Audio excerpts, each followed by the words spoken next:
Baik, alhamdulillah, terima kasih. Assalamualaikum warahmatullahi wabarakatuh. Waalaikumsalam warahmatullahi wabarakatuh. Ya, bismillah, alhamdulillah, la haula wala quwata illa billah. Amma ba'du. Bapak Ibu semuanya yang saya hormati. Ya, Bapak Ibu, jadi yang pertama perlu kita mungkin refresh kembali. Jadi sebenarnya ini hanya materi-materi yang sudah pernah kita bicarakan bersama. Jadi khusus hari ini memang ada istilah-istilah yang barangkali sebelumnya kita belum pernah membicarakan hal itu gitu ya. Jadi terkait dengan konsep DR, jadi tadi sudah dibicarakan oleh Pak Ayus ya. Jadi DR itu singkatan dari rumah, bukan di rumah ya. Jadi ini penting karena begitu nanti ada mahasiswa yang memaknai DR itu adalah di rumah, maka dikiranya nanti KKN itu harus berdiam di rumah. Padahal yang kita setting, yang kita maksud tidak selalu di rumah, tapi yang dimaksud adalah dari rumah. Nah, kalau ada istilah dari rumah berarti ada lanjutannya ya. Dari rumah ke rumah yang lain, dari rumah ke lembaga yang ada di luar, dari rumah ke komunitas tertentu. Nah, hanya mungkin perbedaannya bisa jadi nanti yang pergi atau yang berangkat itu tidak bersama dengan fisiknya atau tidak terlalu jauh dari rumahnya. Jadi bisa jadi nanti ada mahasiswa yang memilih, dia KKN-nya memilih skup lingkungannya itu di lingkungan masyarakat di sekitarnya. Bisa jadi begitu. Atau bisa jadi dia memilih lingkungan masyarakatnya, kalau secara fisik agak jauh dari rumahnya, tapi dia bisa menjangkaunya dengan menggunakan media internet. Nah, perlu juga kita sepakati bahwa yang kita maksud dengan KKN DR itu tidak sama dengan KKN online. Jadi nanti kita tidak mewajibkan bahwa semua KKN harus diselenggarakan secara online. Boleh saja nanti para mahasiswa itu offline. Jadi mereka memang betul-betul pergi di lingkungan sekitar rumahnya, jadi offline. Hanya pelaporannya saja yang nanti koordinasinya secara online. Jadi ini penting Bapak Ibu agar kita nanti tidak mewajibkan bahwa pelaksanaannya itu harus berlangsung secara online. Jadi ini tidak sama dengan KKN online. Nah, yang berikutnya yang kita maksud dengan rumah. Mungkin nanti ada mahasiswa yang mungkin bertanya, Pak, saya tinggalnya itu bukan di rumah. Saya ini posisinya sedang di kosan. Apa boleh? Nah, ini juga perlu kita sepakati. Jadi yang kita maksud, kita sepakati, rumah itu adalah tempat atau posisi di mana mahasiswa tinggal selama pada masa KKN ini. Boleh saja ternyata dia sedang ada di kosan, atau boleh saja ternyata dia sedang di rumah neneknya, untuk beberapa hari ke depan, itu tidak apa-apa, itu tidak ada masalah. Jadi nanti hal-hal yang seperti ini semoga nanti tidak menjadikan kita kebingungan. Saya ingin menyajikan secara ringkas, tadi sebenarnya sudah dibahas oleh Pak Ayus detailnya. Nah, saya ingin merangkumnya, yang mudah-mudahan melalui gambar ini kemudian memudahkan kita dalam nanti menjelaskan kepada para mahasiswa. Jadi nanti KKN ini disetting 3 SKS. 3 SKS itu setara dengan 150 jam. Yang kalau itu diselenggarakan dalam 40 hari, berarti 150 dibagi 40.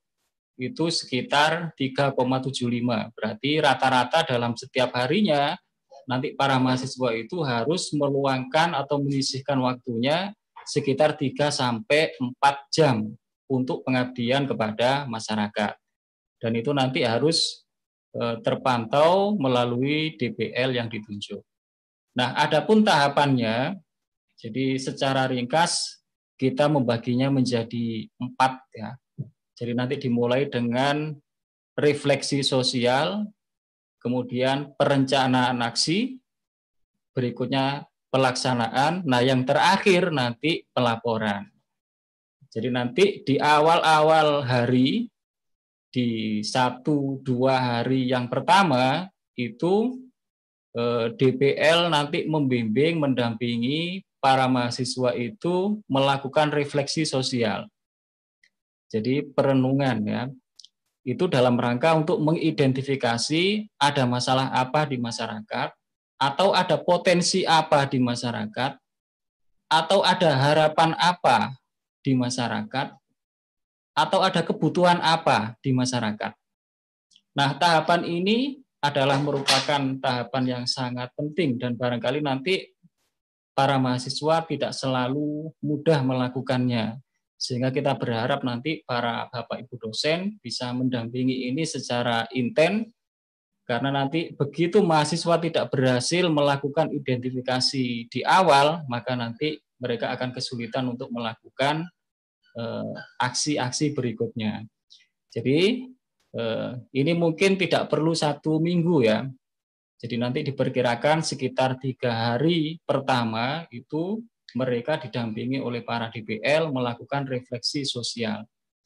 Nah, ini sifatnya individu. Jadi nanti setiap mahasiswa secara individu melakukan refleksi sosial, dan sepanjang melakukan refleksi sosial itu mereka selalu berkoordinasi, berdiskusi, didampingi oleh DPL-nya masing-masing. Nah, setelah itu baru nanti masuk ke tahap yang berikutnya, yaitu perencanaan aksi. Jadi mereka, para mahasiswa yang sudah berhasil mengidentifikasi tadi itu, diajak untuk atau didampingi untuk melakukan atau menyusun programnya. Jadi programnya, kegiatannya, lalu pendekatan apa yang nanti akan digunakan, metodenya, lalu tekniknya. Nah, nanti mungkin sambil lalu kita akan memaparkan itu lebih lanjut ya. Nah, setelah itu baru nanti di hari-hari berikutnya mereka, para mahasiswa itu aksi melakukan apa yang telah direncanakan di tahap yang sebelumnya. Nah, sepanjang pelaksanaan aksi dan mulai dari hari yang pertama, mereka, para mahasiswa itu tidak pernah berhenti untuk membuat catatan atau dokumentasi ya. Jadi setiap hari para mahasiswa membuat laporan harian atau daily report seperti yang tadi disampaikan oleh Pak Ayus. Jadi ini untuk memantau apakah mahasiswa itu di rumah itu betul-betul melakukan pengabdian atau rebahan gitu ya. Jadi nanti akan kelihatan siapa yang betul-betul melakukan pengabdian dan siapa yang tidak. Dan sekali lagi, tadi hitungannya 3 SKS itu berarti setiap harinya rata-rata 3-4 jam. Berarti nanti dalam catatan hariannya, mereka membuat catatan harian itu kira-kira yang menggambarkan kegiatan selama 4 jam itu. Dan itu harus dilaporkan melalui DPL secara online.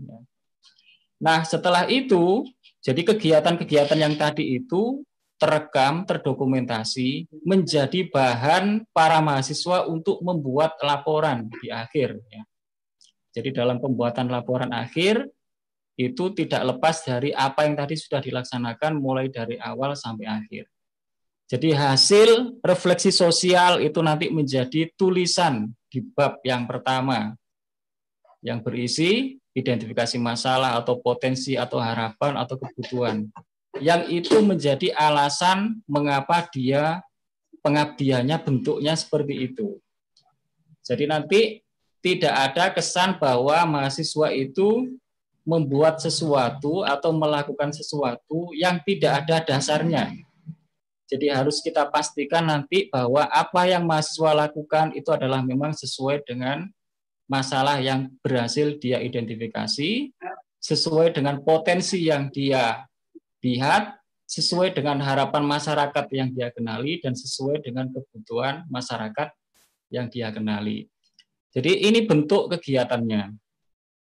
Jadi apa yang disampaikan oleh Pak Ayus, tema-tema yang demikian banyak tadi itu, saya merangkumnya menjadi 3 bentuk ya.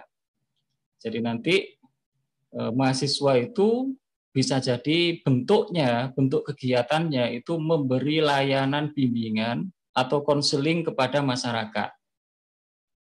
Jadi misalnya kalau di KPI mungkin bimbingan konseling ya, itu cocok ya. Atau untuk mahasiswa tarbiyah, dia melakukan layanan bimbingan belajar, bimbingan pendidikan untuk anak-anak tertentu di komunitas tertentu dan seterusnya.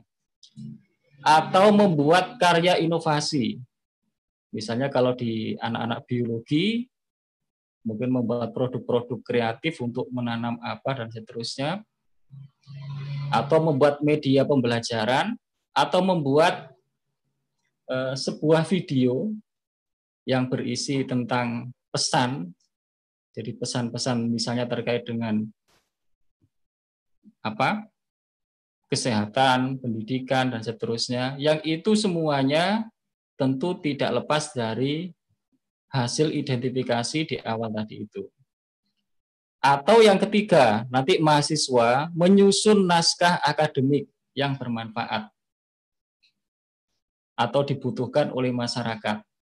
Jadi misalnya hasil identifikasi di desa tertentu, kata Pak Lurah, misalnya ini ya, kata Pak Lurah, di desa ini itu belum ada data tentang misalnya ini, musola-musola, padahal diperlukan ketika nanti ada misalnya pendataan dari pusat, ada bantuan dan seterusnya, kita kesulitan data, itu kata Pak Lurah misalnya di kelurahan. Sementara data-data itu belum ada. Nah, ini adalah kebutuhan masyarakat, kebutuhan lembaga, kebutuhan pemerintah. Sehingga nanti kalau ada mahasiswa tertarik untuk memenuhi kebutuhan itu bisa dianggap sebagai kegiatan pengabdian masyarakat. Atau misalnya dia menyusun profil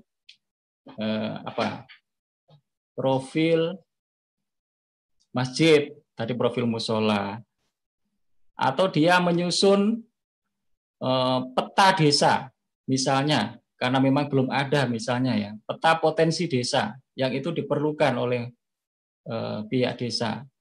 Lalu ada mahasiswa tertarik untuk memenuhi kebutuhan itu. Nah, ini bisa dianggap sebagai kegiatan pengabdian masyarakat. Nah, jadi ada 3 pilihan alternatif yang ini tidak harus dipilih salah satu ya. Bisa jadi mahasiswa itu melakukan ketiga-tiganya. Bisa jadi ada mahasiswa yang melakukan 2 di antaranya, atau boleh juga 1 saja di antaranya. Yang penting bobotnya terpenuhi. Jadi kalau dalam 1 bulan mahasiswa itu hanya menghasilkan 1 video, padahal membuat 1 video itu mungkin tidak perlu 1 bulan ya, misalnya prosesnya, maka itu tidak bisa dihargai 3 SKS kegiatannya. Nah, ini sangat penting untuk kita sepakati bersama, yaitu memastikan bahwa apa yang dilakukan oleh mahasiswa itu adalah setara dengan 3 SKS atau setara dengan 150 jam. Yang kalau dibuat rata-rata itu berarti sekitar 3 sampai 4 jam. Nah, ini mungkin sebagai bahan untuk diskusi awal. Saya sangat yakin nanti setelah ini pasti sangat banyak harapan-harapan atau usulan-usulan yang masih memungkinkan untuk kita tampung sehingga mungkin nanti menjadi lebih baik apa yang kita desain bersama. Nah, mungkin itu ya. Adapun nanti bagaimana format laporan hariannya, bagaimana tentang format laporan akhirnya, itu nanti bisa dilihat di buku pedoman yang sebentar lagi akan kita bagikan ke Bapak Ibu. Barangkali itu Bapak Ibu, saya akhiri. Wassalamualaikum warahmatullahi wabarakatuh. Waalaikumsalam warahmatullahi wabarakatuh.